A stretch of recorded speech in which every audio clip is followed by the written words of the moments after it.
My name is Megan Kenny and this is Zach Schusler. We're with Newcastle FBLA and we're recapping this week's newsletter journal.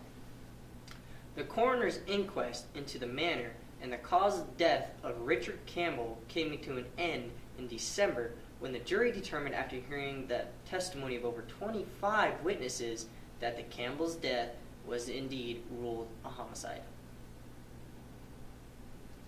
The city of Upton has been looking to fill the chief of police position since it was left vacant with the previous chief, Lynn Hoffman's retirement back in September.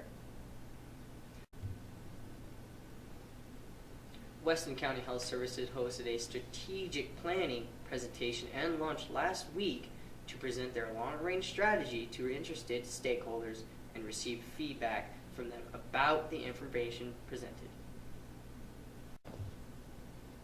Members of the local school board expressed frustration with the findings of a recent audit of lunchroom practices when they were revealed to them at the group's first meeting of 2017 on January 11th.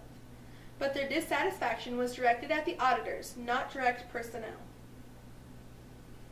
Rory Burleson, an electrical supervisor of Black Hills Thunder Mine, bagged a mammoth of an elk this year after putting in a 3-week effort to find the perfect bull.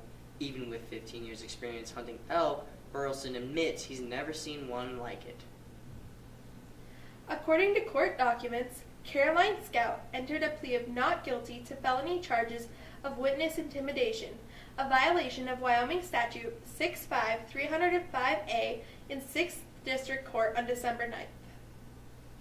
Competition was heated last week as the Newcastle speech team set off for Buffalo on a mission to maintain the momentum they've been building this season, despite being thwarted by cancellation of half their scheduled meets thus far because of winter weather.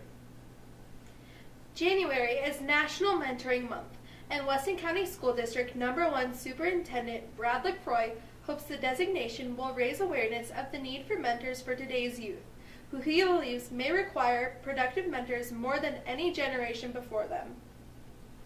The Office of Academics and Affairs at Black Hills State University in Spearfish, South Dakota has released the Dean's List for the fall semester of 2016.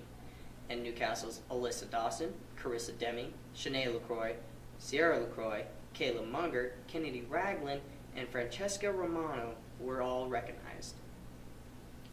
The combined Newcastle-Upton wrestling team hosted the annual Dogie Invitational last Friday, and the home team gave the fans a great show by taking top honors. They then followed it up with a strong performance at the Blazer Duels tournament in Torrington on Saturday, and that had their coach grinning from ear to ear.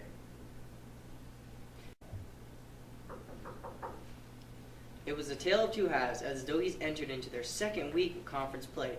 On Friday, they traveled to Buffalo to take on the always tough Buffalo Bison, and then on Saturday, the Wheatland Bulldogs came to town.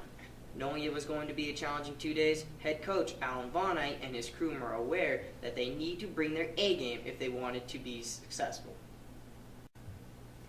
Moments swung from great to not so great for the Lady Dogies last weekend when they faced off against the Lady Bison in Buffalo and took on the Lady Bulldogs of Wheatland at home in the second week of conference play.